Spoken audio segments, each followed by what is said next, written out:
तो अपने पार्षदों को लेकर आते हैं। पार्षद फिर धर्म की स्थापना में प्रभु का सहयोग करते हैं, उनके अनुसार चलकर दिखाते हैं और फिर प्रभु धर्म की स्थापना करते हैं। हमारे बरदा जो परम पिता पुरुषोत्तम के ज्येष्ठ पुत्र और अनन्य भक्त भी थे। परम पिता अपने ही मुख से इनके बारे में बताया है। आमी बर खोखा, बर खोखा संग थाके मने अमार संग थाके, मैं ही बर खोखा हूं। बर खोखा कोई दूसरा नहीं है, मैं ही हूं। और जो बर खोखा के साथ रहता है वह मेरे ही साथ रहता है। परमपिता की भक्ति में बरदा दिन रात समर्पित रहते थे। कहते थे, अपने मुंह से एक बार कह रहे हैं कि मैं परमपिता के लिए इस संसार में मेरा आना ठाकुर के लिए है। ठाकुर का कार्य करना मेरे जीवन का परम लक्ष्य है। उनकी सेवा भक्ति छोड़कर कोई भी मनुष्य, चाहे मेरी पत्नी मेरे बच्चे ही क्यों ना हो, यदि ठाकुर की भक्ति में कहीं कमी है तो वो मेरे कोई नहीं है। ठाकुर की जो भक्ति करते हैं, जो समर्पित हैं ठाकुर की भक्ति में, वही मेरे सब कुछ है। बाकी कहे हमारे बंधुजन, पत्नी बच्चे कोई भी हो, यदि ठाकुर की भक्ति से पृथक चल रहे हैं तो वो मेरे कोई भी नहीं। मैं ठाकुर का कुकुर हूं, कुत्ता हूं, उनके लिए ही मेरा जीवन है। 3:30 बजते बजते अगले सुबह ठाकुर की सेवा में हाजिर हो जाते थे बरदा। उसके बाद लगातार इनकी सेवा में लगे रहते थे। किसी समय थोड़ा समय निकालकर जब अपना अन्य जो दैनिक कर्तव्य है वह करने के लिए जब जाते थे, कभी काल भोजन निकाला जाता था, परोसा जाता था, ठाकुर का बुलाहट आ जाता था। बरदा आंसू किनारे, बरदा आया कि नहीं, कहाँ है बरदा? तुरंत बरदा उसी समय बिना खाए तत्क्षण लौट जाते थे। अपने हाथों से लैट्रिन बाथरूम ठाकुर का साफ सफाई करते थे और दिन रात इनकी ही भक्ति में लगे रहते थे। एक बार की बात है, एक पतले पगडंडे से ठाकुर चले जा रहे हैं, साथ में कुछ भक्तगण पीछे पीछे चल रहे हैं। अचानक एक विषैला सांप गहमन फटकारे सामने खड़ा है। ठाकुर रुक जाते हैं और भक्त की ओर पीछे मुड़कर देखने लगते हैं, मुस्कुराने लगते हैं। कुछ भक्त वहां से दौड़कर हट जाते हैं, भागो भागो सांप है, डस लेगा। कुछ भक्त कहते हैं कि ठाकुर तो स्वयं भगवान है, भला सर्प इन्हें क्या भी आ सकता। लेकिन ठाकुर अपलक चारों ओर देख रहे हैं। उसी समय तत्क्षण किसी से ओर से दौड़कर बरदा आते हैं और उन्हें अपने बाहों में समेट कर उन्हें तत्क्षण वहां से अलग ले जाते हैं। ठाकुर से जब यह प्रश्न पूछा गया कि ठाकुर आप तो स्वयं नारायण हैं, स्वयं भगवान हैं, वह विषधर सामने था, लेकिन बरदा आपको तुरंत अपने पकड़कर वहां से अलग हटा लिए। कहे कि ये सच्चे भक्त की यही पहचान है, अपने इष्ट को कभी भी वह संकट में पड़ते देखना नहीं चाहता, अपना प्राण देकर भी वह इष्ट की रक्षा करना चाहता है। यही है सच्चे भक्त की पहचान। बरदा ऐसे भक्त थे। लोग इन्हें विभिन्न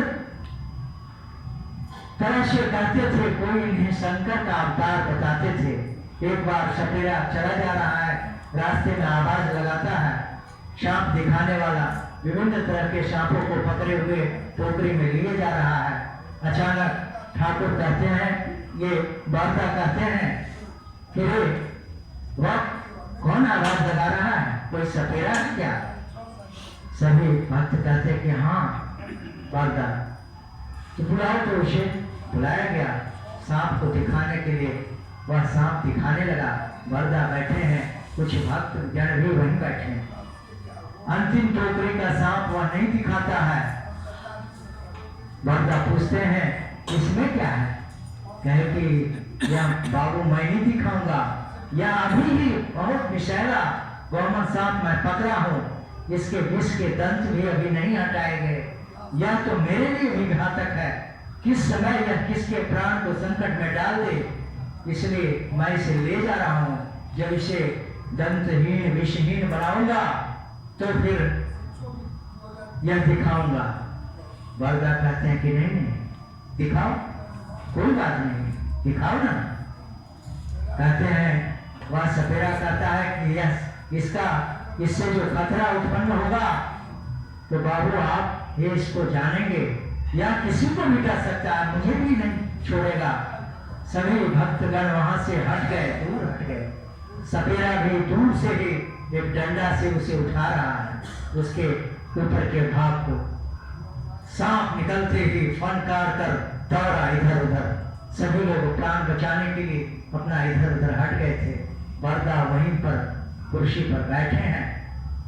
वह सांप जैसे ही वरदा को सामने पाता है, वह उनके चरणों में नतमस्तक होकर पैर पर नमन करके उनके शरीर पर चढ़ जाता है और चढ़कर गला में लिपटाकर इनके हृदय में के पास आकर वह निश्चिंत से, जैसे उसका बहुत बड़ा सहारा जीवन का आश्रय मिल गया हो, उसी तरह वरदा के हृदय से चिपककर इन्हें नमन कर रहा है। इनसे वह प्रेम, वह प्रीति पा रहा है। कुछ देर के बाद वरदा उसे हाथों से निकाल लेते हैं और फिर कहते हैं सपेरा को कि ले जाओ इसे, लेकिन इसे कोई कष्ट नहीं पहुंचाना, इसे तुम अपना जीवन निर्वाह करते हो, इसकी रक्षा करना, इसे कोई तरह की यातना न देना।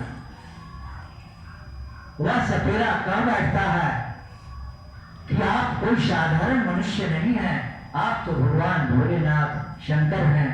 और वह भी बार बार इनको नमन कर उस सांप को बंद कर वहां से चल देता है। उसे वरदा कुछ पैसा दिलवाते हैं कि सांप दिखाए हो इसका, वह लेने से मना करता है, फिर भी उसे वरदा देते हैं।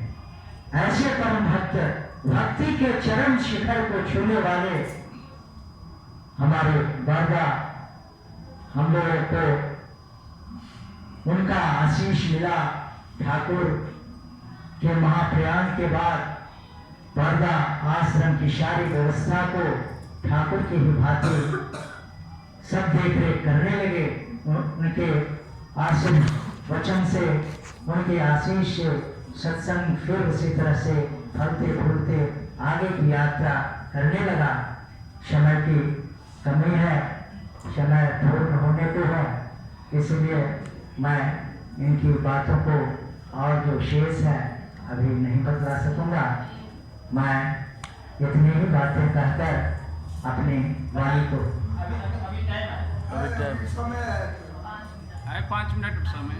तो वरदा इस तरह से उनके एक ऋतु देव के मुंह से मैं सुना, जब ठाकुर का महाप्रयास हो गया था तो यह व्याकुल होकर करुण क्रंदन करने लगे कि अब कौन इस संसार में जो मुझे हृदय से लगाएगा, प्रेम करेगा, जो पथ दिखलाएगा, जीवन की रक्षा करेगा।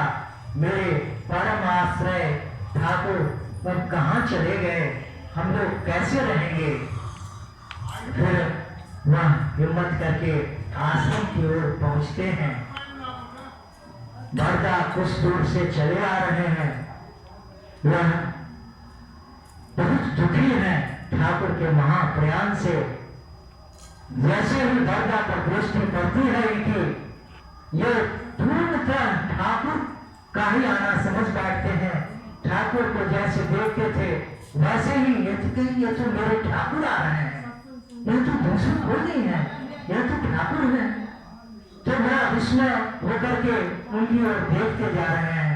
बरदा इनके पास जब पहुंचते हैं, ये चरणों में झुककर नमन करते हैं और जब पुनः ऊपर देखते हैं तब फिर बरदा को पाते हैं। तो ठाकुर बरदा के रूप में भी रहे। माँ के बारे में तो उन्होंने कह ही दिया, यदि नारी रूप में मैं आता तो डरना होता। तो ठाकुर फिर बरदा के रूप में इस संसार में आए हैं। ऐसे परम भक्त जिनकी लीला असंख्य लीलाएं हैं, प्रत्येक पशु पक्षी अनेक जीव इनसे प्रेम करते थे। यहाँ तक कि पशु पक्षी जब ये घूमने निकलते थे सुबह के शहर में, तो पक्षी सब आकर इनके कंधे पर कीड़ा मकोड़ा सब चट चट करके इनके शरीर पर बैठ जाते थे। कितना प्रेम था उस जीवों का भी इनके प्रति। और इनमें ठाकुर कहते थे कि बरखोखा में यह गुण है कि वह पशु चिड़िया सांप सबकी भाषा समझता है। सबको वह एक जगह एक वृक्ष पर दो पक्षी आपस में लड़ रही थी, तो बरदा वहां रुककर सुनकर मुस्कुराने लगे।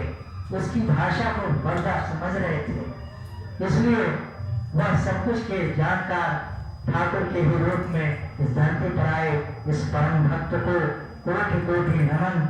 और हम लोग इनके आशीष से फिर सत्संग की गति को आगे जो आचार्य देव फिर ले चल रहे हैं और उनके आज्ञा अनुसार हम लोग भी चलें। इष्ट भक्ति के रंग में रंग कर यही जीवन की सार्थकता है। जय गुरु। जय